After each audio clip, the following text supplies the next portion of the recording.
시간이 정말 빠르다. 천고마비. 하늘은 높아 푸르고 말이 살찌는 계절 가을이 왔네. 날씨가 추워지면서 고구마를 먹어서 살찌는 댕댕이들이 많아진다고 해. 그래서 오늘 주제는 댕댕이 일상 건강관리법. 오늘도 누가 설명해 주실지 알지? 나와주세요. 안녕하세요. 반려동물을 너무나 사랑하는 최민경 수의사입니다. 댕댕이 일상 건강과 다이어트에 대해 잘 설명해 드릴게요. 오늘도 잘 부탁드립니다. 호두랑송이도 안녕. 오랜만이야. 수의사님, 우리 댕댕이들은 토를 자주 하는 것 같아요.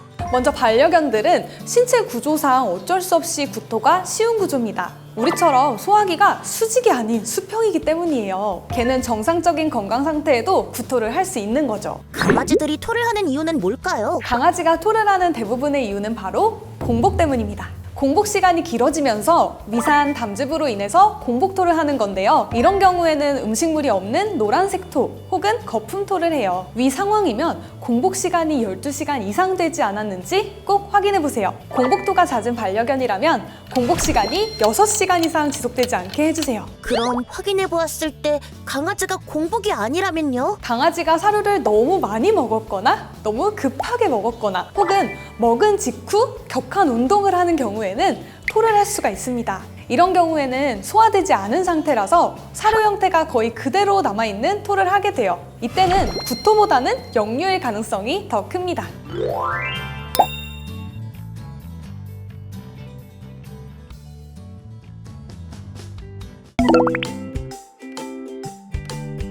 물론 반려견들의 구토가 전부 괜찮다는 것은 아닙니다.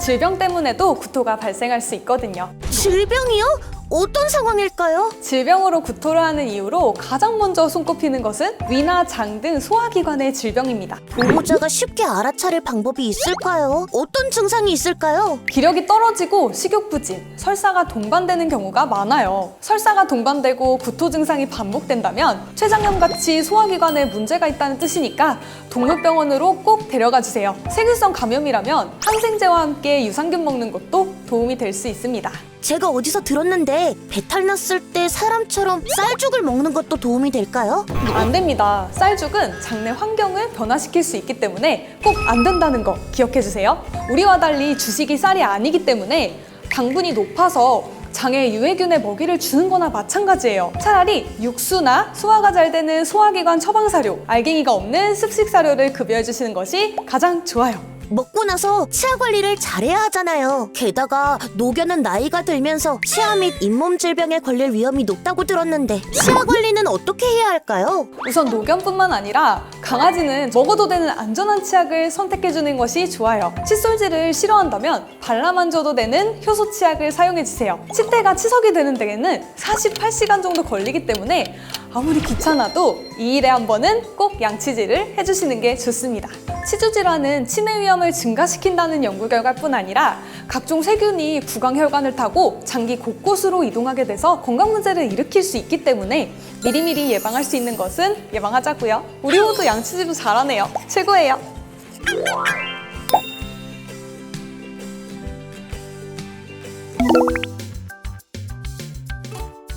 마지막으로 말씀드리고 싶은 것은 췌장염인데요.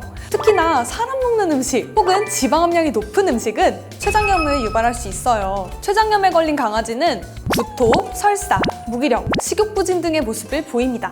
무엇보다 복통이 너무 심해서 배에 힘을 잔뜩 주고 다니죠. 복통을 완화하기 위해서 기지개를 켜듯 뒷다리를 세운 채 머리와 앞다리를 바짝 낮추는 자세를 취하기도 합니다. 또 심한 경우는 체온이 상승하기도 해요. 췌장염이 걸리는 원인은 뭘까요? 췌장염은 급성과 만성으로 나눠요. 급성 췌장염은 사람 음식 같은 고지방 식이를 먹었을 때 발생할 확률이 높습니다. 맛있는 음식 냄새에 반려견의 초롱초롱한 눈망울을 외면하기란 쉽지 않겠지만 거절하는 보호자의 단호함이 가장 중요합니다. 아, 걸렸다. 반려견들은 어떤 음식이 자기한테 좋은지 나쁜지를 모릅니다. 오로지 보호자의 판단으로 반려견의 식습관이 결정돼요. 보호자의 관리가 반려견의 건강을 좌우한다는 것을 잊지 마세요.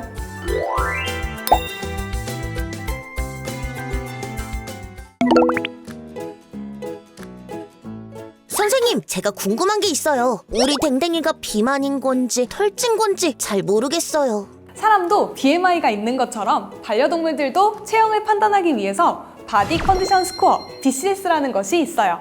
몸의 형태와 지방의 정도를 기준으로 비만도를 파악하는 건데요. BCS 그림을 통해서 비만도를 확인할 수 있어요.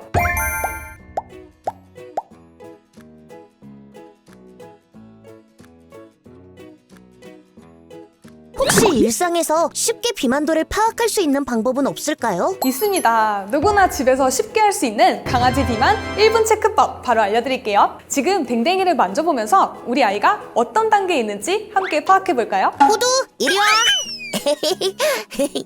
갈비뼈가 쉽게 만져지고 BCS 그림에 나와 있는 것 같이 위에서 봤을 때 갈비뼈 쪽 몸통 부분보다 허리가 살짝 들어가야 정상적인 체중입니다. 하지만 갈비뼈를 만졌을 때 지방이 함께 만져지고 복부를 보았을 때 바깥으로 보이는 약간의 경사가 보이면 과체중입니다. 그렇다면 많이 먹어 살찐 댕댕이가 고민일 때 다이어트는 어떻게 도와줘야 할까요? 보호자의 판단과 관리로 반려견의 식습관이 결정된다고 말씀드렸죠. 강아지들은 비만 전 예방이 가장 중요합니다. 만성질환 등 만병의 근원이 되거든요. 여기서 중요한 점, 운동을 먼저 하기보다 식단으로 체중을 줄이고 운동을 해야 관절에 무리가 되지 않습니다. 그렇군요. 관절 아주 중요하죠. 그럼 먼저 할 일은 사료양을 줄이는 것일까요? 여기서 다시 중요한 점, 사료 양을 줄이는 것 대신 다이어트 전용 사료를 급여해 주시는 것이 좋습니다. 양이 줄어드는 대신 안에 영양소가 밀도 있게 들어있어서 양을 줄여도 필수 영양소 섭취가 줄어들지 않아요. 그리고 다이어트를 위해서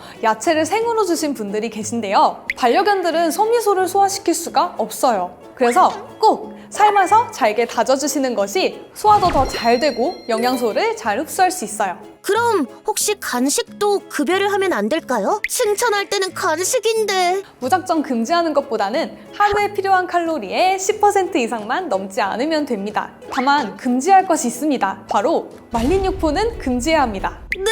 말린 간식은 댕댕이가 좋아하고 보호자도 휴대하고 보관하기 편해서 애용하고 있었어요. 사실 말린 간식은 수분이 빠져나가면서 양은 줄어들지만 칼로리는 그대로거든요. 때문에 이를 인지하고 조금씩만 주시는 것이 좋겠습니다. 또한 말린 간식은 위산 분비를 촉진해서 더 배고픔을 느끼게 만들어요.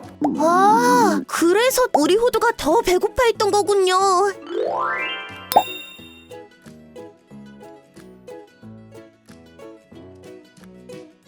오늘 H먹량 아카데미 3화를 함께 해봤습니다. 반려견의 매일매일의 건강을 지켜주는 건 보호자라는 깨달음을 얻었어요. 반려견을 사랑하는 마음은 충분히 이해하지만 단호할 때는 단호하게 반려견의 매일매일의 건강을 지켜주세요. 다음 시간에도 반려동물 관련된 꿀팁 정보들 정리해서 여러분들의 궁금증을 해결해 드리겠습니다. 그럼 다음 시간에 만나요. 안녕.